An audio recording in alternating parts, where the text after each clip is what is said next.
Donc est-ce que Mamadi Doumbouya sera candidat?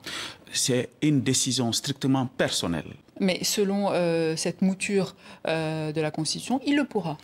Et naturellement. Alors en 2022, le secrétaire général de la présidence, Amara Camara, avait fait cette déclaration. On écoute.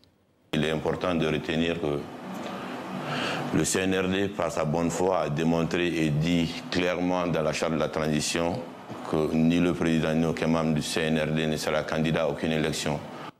Et puis ce week-end, il a dit ça. Le président Doumbouya est un citoyen guinéen comme tout autre. Et il n'y a aucune interdiction pour le président Doumbouya de se prêter à la candidature pour gouverner le pays. Non seulement en termes de droit, il en a la possibilité, il en a aujourd'hui la qualité pleinement, mais il n'y a aucune restriction en termes de constitution pour qu'il aille demain à une élection en Guinée. Voilà, soit exactement le contraire. Que s'est-il passé entre-temps, M. Kourma?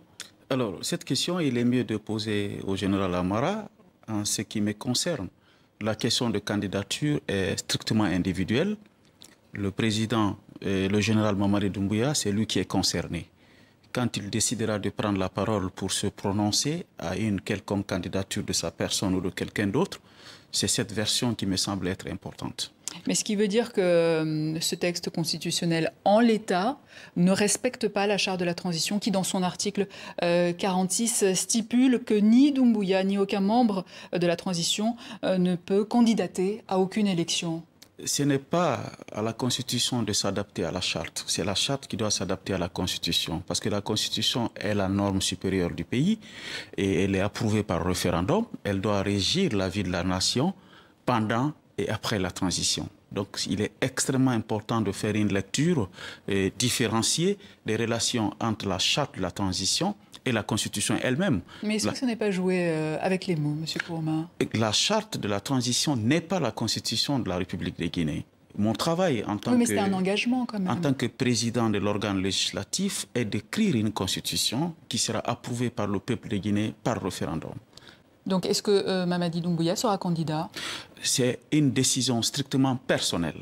Je dis bien, il ne revient pas à la Constitution de rentrer dans les spécificités ou d'établir une liste ou une catégorisation de personnes qui peuvent être candidates ou pas. Mais en tout cas, il le pourra. Dans aucun pays du monde, la Constitution n'a établi la liste des personnes qui peuvent être candidats et ceux qui ne peuvent pas l'être. Mais selon cette mouture de la Constitution, il le pourra. Et naturellement, la participation aux élections présidentielles obéit à un certain nombre de critères définis à l'article 45 de la Constitution.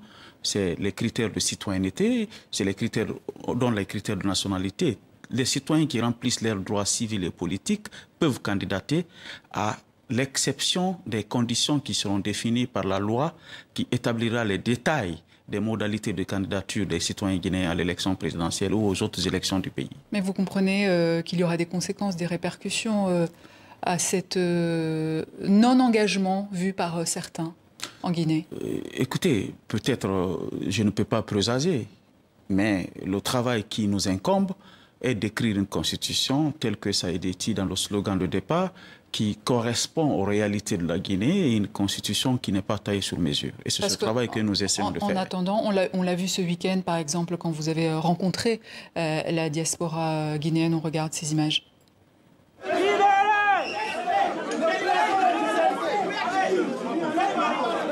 Vous soutenez un assassin! Ils assassinent nos compatriotes!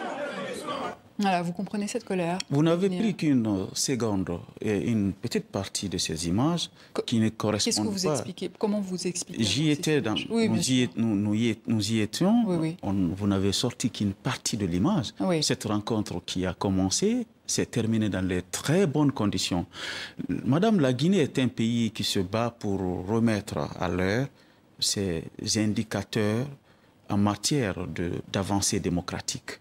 La liberté d'opinion est consacrée en Guinée, à plus forte raison en France. Et alors, la pensée unique est aux antipodes de la démocratie. Le débat qui s'est tenu à Paris a regroupé nos compatriotes venus d'autres pays de l'Europe et la rencontre s'est passée dans de très bonnes conditions. La parole a été donnée aussi à ceux qui avaient une voix dissonante. C'est ça aussi la démocratie, madame. Alors, il y a aussi... Mais cette image-là ne correspond qu'à une petite partie de ce qui s'est passé dans cette salle.